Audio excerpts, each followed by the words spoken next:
Hi, வணக்கம் மக்களே.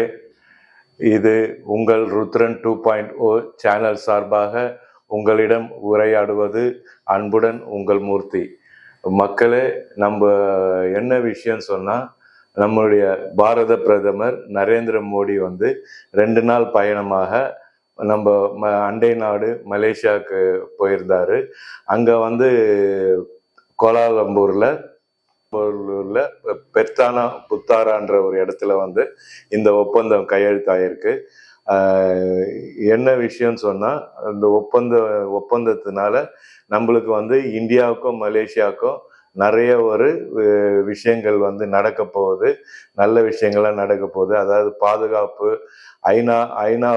ஐநாவினுடைய பாதுகாப்பு அம்சங்கள்லாம் ரினியூவல் பண்றாங்க அங்க. அதாவது மக்களே, குறிப்பாக பாதுகாப்பு, கல்வி, சுகாதாரம், செமிகண்டக்டர்ன்ற ஒரு விஷயம் நடக்க போகுது. இந்த செமிகண்டக்டர் ரொம்ப ஒரு அறிவுபூர்வமான விஷயம். அதாவது இந்தியாவினுடைய அறிவுத்திறனும் மலேசியாவினுடைய ஒப்புதலோடு நடக்க போது. இந்த விஷயங்கள்லாம் இரு நாட்டு உறவுகளை ரொம்ப மேம்படுத்தும்னு சொல்லிட்டு நம்ம பிரதமர் மோடி கூட உரையாற்றி இருக்கிறாரு. அங்க உரையாடும் போது இதுல ஒரு பெரிய விஷயம் என்னன்னு சொன்னா, அந்த நாட்டு பிரதமர் அன்வர் இப்ராஹிம் ஒரு நல்லாவே ஒத்துழைப்பு தராரு. அதுல குறிப்பா பாத்தீங்கன்னா, நம்ம புரட்சி தலைவர் எம்ஜிஆருடைய மிகப்பெரிய ரசிகர் நம்ம அந்த நாட்டு பிரதமர், மலேசிய பிரதமர் அன்வர் இப்ராஹிம். அவரு எம்ஜிஆருக்கு மட்டும் இல்லைங்க, நம்ம சூப்பர் ஸ்டார் ரஜினிகாந்துக்கும் அவரை பத்தி சிலாகிக்கிறாரு. நம்ம சூப்பர் ஸ்டார் ரஜினிகாந்தை பத்தி குறிப்பா அந்த சிவாஜி அந்த மொட்டையை வச்சுலாம் ஸ்டைல் பண்ணுவாரு. இதை எப்படி நம்மளுக்கு தெரியுக்குன்னா, அதாவது 2018 தந்தி ரிப்போர்ட்டர் திரு ஹரிஹரன் அவர்கள் அவரை பேட்டி காணும்போது இந்த விஷயத்தெல்லாம் பேசுறாங்க. அதாவது அந்த நாட்டு பிரதமர், அவர் 2018 பிரதமராக இருக்காரு அன்வர் இப்ராஹிம். அதாவது இந்தியாவுக்கு ஒரு நல்ல மதிப்பை வச்சிருக்காரு அவரு. குறிப்பா நம்ம தமிழ்நாட்டு மேல ரொம்ப நல்லாவே மதிப்பு வச்சிருக்காரு. அதாவதுங்க, இந்த இந்தியாவுக்கும் மலேசியாவுக்கும் ஒரு பெரிய தொடர்பு என்னன்னு சொன்னா, கிட்டத்தட்ட 30 லட்சம் இந்தியர்கள் அங்க வாழ்றாங்க. அதுல நம்ம தென்னிந்தியாவை சார்ந்த தமிழர்கள் ஒரு மெஜாரிட்டியா முக்கியமான இதா இருக்காங்க. அதுல 16 பேர் எம்பிக்களா இருக்காங்க மலேசியா பார்லிமெண்ட்ல. 2 பேர் அமைச்சர்களாகவும் இருக்காங்க.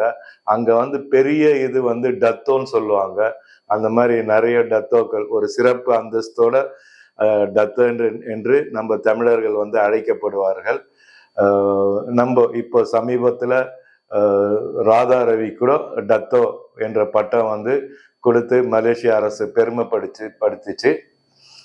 இன்னும் நிறைய விஷயம் பேசலாங்க. மேலெல்லாம் அவங்க ஒரு அளவற்ற அன்பு செலுத்துறதுல அவங்களுக்கு ஈடு இணை இல்லைன்னு சொல்லலாம். அந்த மாதிரி எங்களுக்கும், அதாவது இப்போ என்ன எடுத்துக்கிட்டீங்கன்னா, மலேசிய உறவுகளை நான் பெருசாவே மதிப்பேன். நிறைய ஃப்ரெண்ட்ஸ்லாம் இருக்காங்க அங்க. ஒரு 2-3 தடவை நான் மலேசியாவுக்கு போயிருக்கேன். ஸோ அங்க இருக்கிற அந்த முருகர் கோயில் ஆகட்டும், ட்வின் டவர்ஸ் எல்லாமே நான் பார்த்து வியந்த ஒரு இது. அதை விட வருஷமா நம்மளுக்கும் இந்தியாவுக்கும் மலேசியாவுக்கும் தொடர்புகள் தொடர்ந்து கொண்டே இருக்கின்றன. அதாவது வித்தியாசமே இல்லாம ஒரு அன்போட பழகக்கூடிய மக்கள் தான் மலேசியா மக்கள். ஸோ மலேசிய மக்களுக்கு ஒரு மிகப்பெரிய சல்யூட்டோட நான் செலுத்துறேன். இந்த இரு நாட்டு ஒப்பந்தம் இது ஒரு பெரிய ஒப்பந்தம். நம்ம நிறைய பிரதமர் மோடி கூட சிலாகத்தி சொல்லியிருக்காரு. அவர் எங்க போனாலும் நம்ம தமிழ், திருக்குறள் அதை பத்திலாம் பேசுவாரு. இப்ப கூட மலேசியால திருவள்ளுவருக்கு சிறப்பு செய்யும் விதமாக அங்க சில விருதுகள்லாம் அறிவிச்சுட்டு வந்திருக்காரு அவரு. ஸோ அதை பத்தியே நம்ம விரிவா பேசுவோம்.